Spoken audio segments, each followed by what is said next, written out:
Intention یہ ہے کہ اللہ کی محبت پیدا کریں، اور اللہ کی محبت اور اللہ کے ساتھ ایک رشتہ وہ جو رات کے اندھیرے میں پیدا ہوتا ہے وہ دل کے اجالے میں پیدا نہیں ہوتا۔ اب آخری بات ختم کرتے ہوئے ایک نصیحت کرتا ہوں۔ حضرت ابو شقیق بلخی، حضرت شقیق بلخی انہوں نے بیان کیا کہ میں نے 4000 مشائخ کی صحبت اختیار کی، 400 مشائخ کی صحبت اختیار کی، ان کی خدمت میں بیٹھا اور ان سے پڑھا اور 4000 حدیث یاد کی، 4000، اور بالآخر پوری زندگی کا نچوڑ اور خلاصہ اس پر پہنچا کہ جسٹ ایک ہی حدیث پوری زندگی کے لیے کافی ہے، جسٹ ون حدیث، its lesson is sufficient for the whole life۔ آقا علیہ السلام کا فرمان وہ کیا تھا؟ اس میں آقا علیہ السلام نے 4 باتیں فرمائی، اس پر اینڈ کر رہا ہوں۔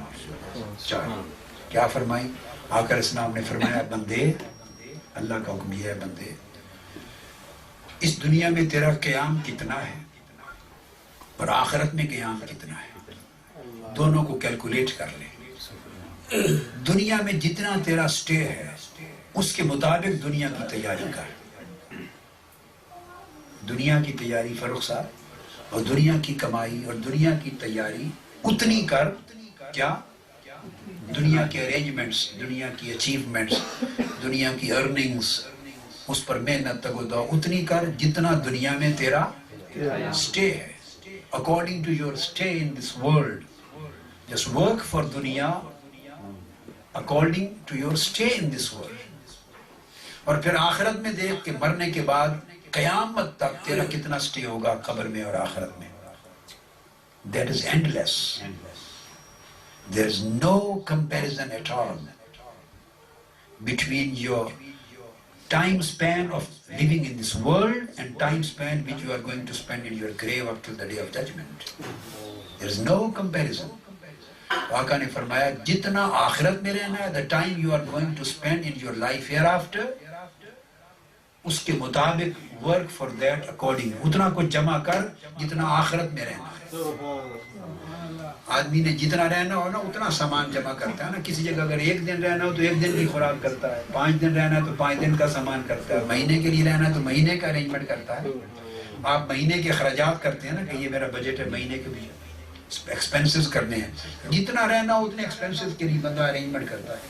تو فرمایا دنیا میں جتنا رہنا ہے اتنا کام, محنت, تگ و دو, کمائی, دنیا کی فکر کر, اور اس کے مقابلے میں پھر دیکھ کہ آخرت میں مرنے کے بعد till your resurrection for the day of judgment, اس قیامت تک جتنا رہنا ہے قبر میں آخرت میں اتنا کام آخرت کے لیے کر.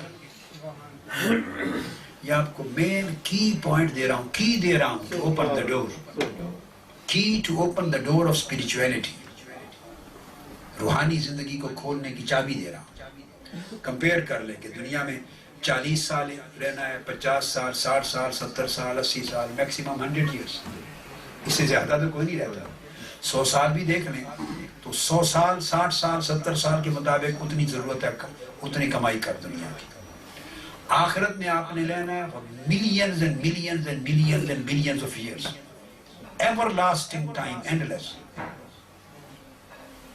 تو اس کی دیکھ کتنی تیاری کر رہے ہو, اور تیاری مرنے کے بعد نہیں ہوگی, تیاری کا ٹائم ختم ہو جائے گا. تیاری اس کی بھی وہی ہوگی جو اب کرنی ہے. سو اس وقت آپ نے 2 تیاریاں کرنی ہیں, ایک for your this world, one for your life hereafter, ایک موجودہ زندگی کے لیے, ایک آنے والی زندگی کے لیے. موجودہ زندگی کے لیے اتنا کریں جتنا اس دنیا میں رہنا ہے, آخرت کے لیے اتنا کریں جتنا اس دنیا میں رہنا ہے. 2 things. Now number 3 فرمایا دیکھ لے بندے, اللہ کی تابعداری کر, اطاعت کر, نیکی کر, تقوی, پرہیزگاری, محبت, طہارت, شب زندہ داری, پاکیزہ زندگی, عبادت اللہ کی, دنیا کے ساتھ نیکیاں, بھلائیاں, لوگوں کے ساتھ حسن سلوک, یہ سارے نیک اعمال ہیں. فرمایا نیک اعمال اور اللہ کی اطاعت اتنی کر جتنا تو اللہ کا محتاج ہے. دیکھ لے کتنا محتاج ہے اللہ کا. How much are you dependent of Almighty Allah? ہے کوئی چیز جس ایک چیز میں بھی آپ اللہ کے محتاج نہ ہو؟ ہے کوئی چیز؟ ایک چیز میں بھی اللہ کے آپ محتاجی سے بے نیاز نہیں ہے. فرمایا اتنی اللہ کے حکم کو اتنا مان، اللہ کے احکام کو اتنا مان، اتنا تابعداری کر اللہ کی، اتنی اطاعت کر، اتنی پرہیزگاری کر جتنا تو اللہ کا محتاج ہے، جتنی اللہ کی تجھے ضرورت ہے اتنی اللہ کی بات مان. اور اے بندے جب تو گناہ کرتا ہے اور نافرمانی کرتا ہے اور حرام کھاتا ہے اور دوسروں کے ساتھ جھوٹ بولتا ہے، ظلم کرتا ہے، گناہ کرتا ہے، رعونت اور ایروگنس کے ساتھ پیش آتا ہے، ڈس آنیسٹی کرتا ہے اور گناہ سنفل لائف گزارتا ہے، امپیور لائف گزارتا ہے، جب گناہ کرتا ہے، سنس کرتا ہے، تو فرمایا گناہ کرتے ہوئے یہ بھی دیکھ کہ اس کی چونکہ عذاب ہونا ہے، عذاب آخرت جہنم کی آگ کا، اتنے گناہ کر جتنی تیرے اندر برداشت ہو اس جہنم کی آگ کی. دیکھ لے کتنی برداشت کر سکتا ہے. کسی دن آگ میں ہاتھ ڈال لے، آگ میں ہاتھ ڈال لے، جلتی آگ میں تھوڑی دیر رکھ، آپ کو اندازہ ہو جائے گا کہ کتنا برداشت کر سکتے ہیں. تو جہنم کی آگ اس آگ سے کہیں زیادہ سخت ہے. لہذا اتنے گناہ کر جتنی برداشت کر سکے گا آخرت میں جا کر. جہنم جتنا برداشت کر سکے اتنے گناہ کر. 4 کی پوائنٹس آپ کو دے دیے to open the door of spirituality. یہ ہے spiritual dimension. اور یہ ساری اس وقت ہوگی جب کسی نے حضرت یحییٰ بن معاذ رازی سے اور ذوالنون مصری سے اور یا اللہ سے پوچھا ہستیوں سے کہ راحت کیا ہے؟ کیا راحت، زندگی کی راحت اور سکون کیا ہے؟ اس نے کہا اللہ سے یاری لگا لینا، اللہ سے دوستی کر لینے میں راحت. جو راحت اللہ سے دوستی میں ہے وہ کسی اور شے میں نہیں. تو پوچھا اللہ سے دوستی کیسے ہو؟ اللہ سے دوستی کیسے ہو؟ فرمایا جو اللہ کی غیر ہے اس کو دل سے نکالتا. دنیا کا حرص، دنیا کا لالچ، دنیا کی طلب، یہ جو گورکھ دھندے ہیں سارے، ایروگنس، غیبت، چغلی، جو خواہشات نفسانی، جو یہ اللہ پسند نہیں جو چیزیں، ان کو دل سے نکال دے، مولا دوستی کر لے. ان کو نکال دے، دوستی کر لے. پوچھا یہ سب چیزیں دل سے نکلیں کیسے؟ نکلیں کیسے؟ اس نے کہا اللہ سے موافقت کر لے، اللہ سے موافقت کر لے، یعنی کنسسٹنٹ ہو جا، جو اللہ چاہتا ہے اس کی مان لے، اس کی مخالفت چھوڑ. ہر کام کرنے سے پہلے دیکھ کہ اللہ اس میں راضی ہے یا ناراض ہے. بس ایک simple principle. Before you commit any act, before you perform any act, any action, before you do any thing in this world, verbal اور ایکچوئل، تو ہر کام کرنے سے پہلے دیکھ اس سے اللہ راضی ہوتا ہے یا ناراض. ناراض ہوتا ہے تو چھوڑ دے، راضی ہوتا ہے تو کر لے. اور جو اللہ کی جس میں رضا ہے اس کے موافق ہو جا، ساری چیزیں تجھ پر آسان ہو جائیں گی، ساری چیزیں آسان ہو جائیں گی. اللہ سے موافقت کر لے، دل صاف ہو جائے گا. دل صاف ہو جائے گا تو اس کی محبت آ جائے گی، محبت اتر آئے گی تو اللہ سے دوستی ہو جائے گی. اس سے بڑی راحت کوئی نہیں، نہ کوئی غم، نہ کوئی پریشانیاں، نہ دکھ، نہ کچھ. اور دنیا اور آخرت کی کامیابی ہے. تو اپنی لائف کو پریکٹیکلی اسپریچولائز کرنا، پریکٹیکلی انر سیلف کو اسپریچولائز کرنا، یہ تیسرا اسپیکٹ ہے. ہمارے قرآن میں اس پر پورے 30 سال میں زور دیا ہے. اس کے لیے شب بیداریاں ہوتی ہیں، اس کے لیے حلقات اذکار ہوتے ہیں، اس کے لیے حلقے ہوتے ہیں، تعلیم ہوتی ہے، تربیت ہوتی ہے، ایفرٹ ہوتی ہے.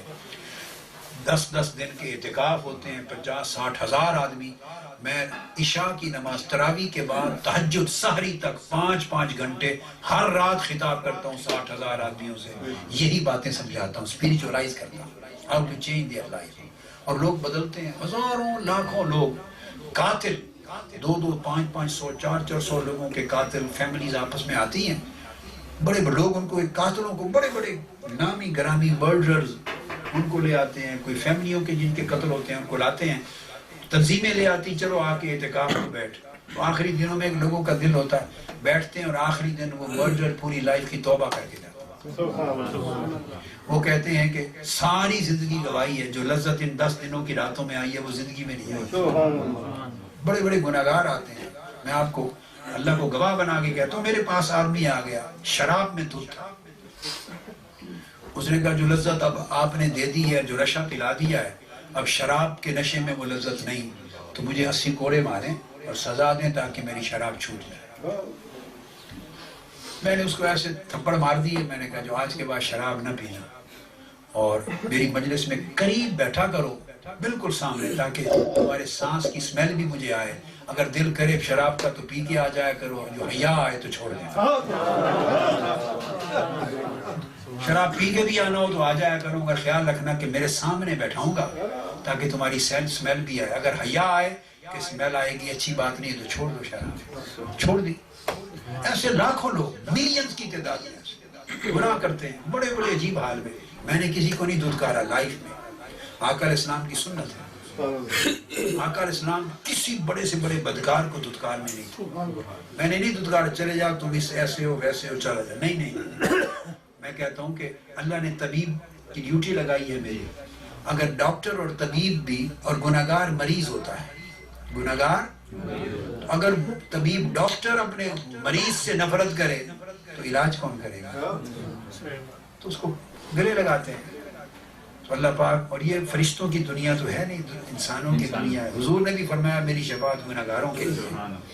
تو اس لیے میں کہا کرتا ہوں کہ منہاج القرآن گناہگاروں کے لیے، منہاج القرآن گناہگاروں کے لیے، ان کی تربیت. گناہگاروں مقصد ان کی تربیت کے لیے. گناہگار آئیں، اگر نیکوکاروں اور پرہیزگاروں کو ہی لینا ہے منہاج القرآن میں تو پہلے ہی پرہیزگار ہیں. ان کے لیے تو پہلے وہ پرہیزگار ہیں، وہ تو اللہ کی راہ پہ چل رہے ہیں. تو منہاج القرآن کے بنانے کا مقصد کیا ہوا؟ تو گناہگار آئیں اور سنور جائیں تو منہاج القرآن کا مقصد پورا ہو رہا ہے. یہ میں نے دونوں